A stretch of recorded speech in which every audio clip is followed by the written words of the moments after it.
Okay, so I got this, I dried it a little more with my heat gun so I can now turn it over. And what I do is I open up the bag, and you can see you can start to tear off where the edging is. And it doesn't have to be neat because the more distressed it looks, the better.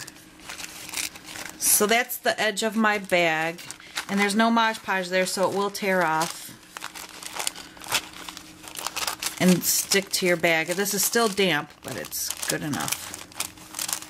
And if you have some, you know, it depends how distressed you want it to look. You can Mod Podge right over those edges on the other side. You can leave some edging shown and distress it with your inks. It's all about the look that you want. Alright, so then another tip that I do, and you might have some edges, but go ahead and fold them over. I stick my hand in the bag like this. There's the side I did. And then I Mod Podge the other side. Let me get, let me tear another piece. There's my napkin ready to go. So I got my hand in here, and I'm just going to cover this side with the Mod Podge, and you can see the little lip of where that napkin's hanging over. Put the Mod Podge down on the bag, and then use your brush, and then Mod Podge right over that, and it'll lay down, and it'll adhere to it. If you can see how I did that. And get your corners down, and then go over the edges where they're hanging over, and that glues them and seals them down too. You can do this with tissue paper as well. I know there's been some tutorials out there with the crumpled up tissue paper. You can even do it with scrapbook paper, but I just find that you'll love the way the thinness of the napkin goes on things. It's easy, it's more pliable and workable and easier to use than scrapbook paper. So I'm just getting my coat of Mod Podge on the bag all the way to the edges. I covered the whole thing with a paintbrush and Mod Podge. And then I'm just going to lay this part of another piece of the napkin on that.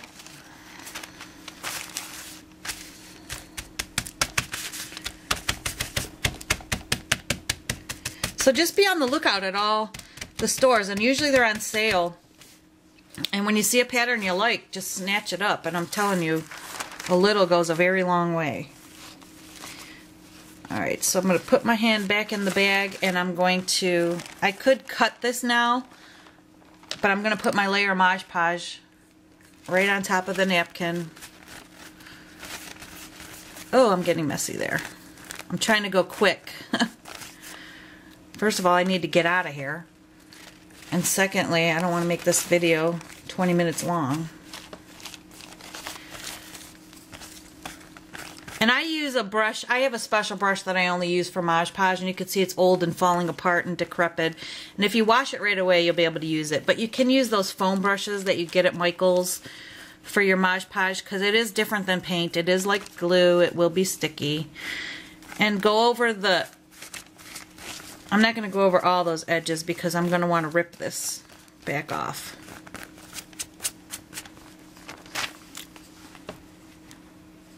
Alright, so now I'm just, for time's sake, I'm going to just cut. And don't cut your bag.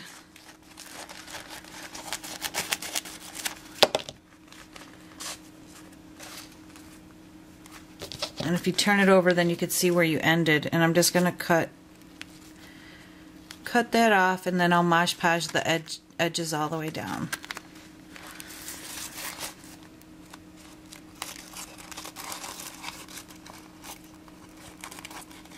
My fingers are in here, so I hope I don't snip them. You'll hear me scream. Like I said, I'm doing this really quick for the tutorial sake of it, so if I was doing it on my own, I'd take my time a little more. And I do have a little piece of the bag showing there, and that's fine, because I have pink ink, my distress inks, that I will go over. Now, on this part, you can, because the glassine bag is cut shorter, you know, it's the longer flap, you can actually tuck that piece in, but we're gonna have to put some Mod Podge so it sticks on the inside lip there. Can you see? And then just fold that in so it looks like it's going all the way into your bag. And then Mod Podge that down good.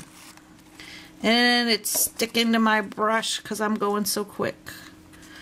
Once it dries though, it's perfectly fine. Now I want to clip off this excess corner piece, tuck that down. I'm making a mess here, guys.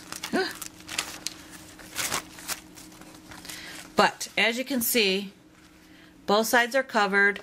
I want to hit my edges, which I need to get my other hand in here. And the bag will feel wet, and you need to hang it and dry, and I'll show you how I do that too. Oh gosh, I'm making a mess. Sorry, I normally don't work this messy. Messy, but not this messy. Alright, and I'm just tucking down all those edges that are frayed. The Mod Podge will seal them down, make them look like one. Hit this again.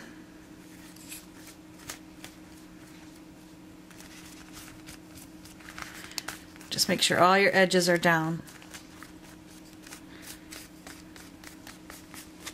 Hope I'm on frame, I'm not even looking. Just to give you the general idea. And once this dries now, what I do to dry it, you can hit it with your heat gun and it will dry the top layer of Mod Podge really nicely for you. Don't hold it close and don't hold it in one spot because your bag will smoke. But you see the front's almost dry already. I mean, and it turns hard. But what I do is I have this ruler sitting in my spinner caddy thing, and I put it on there, and I'll kind of lift this up to show you, and I set it up here to dry. Can you see that? Sorry. And I just set it up there to dry, and then, of course, look at my messy craft mat. But anyways, then I embellish it as I want to, and it doesn't take long to dry at all.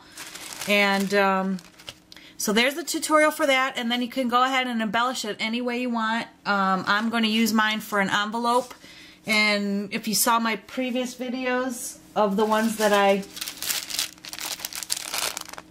embellished, that one I didn't do the napkin, I just stamped and embossed on it. This one was a decoupage one, and like I said, it's really hard. It's not going anywhere. So hope you try this decoupaging.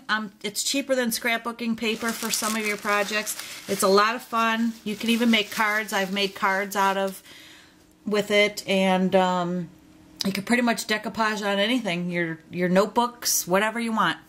All right, guys. I hope you enjoyed it. If you have any questions, please feel free to ask me. I'll be happy to answer any questions. And I hope you give this a try. But what a way to make a beautiful little gift bag or a card envelope.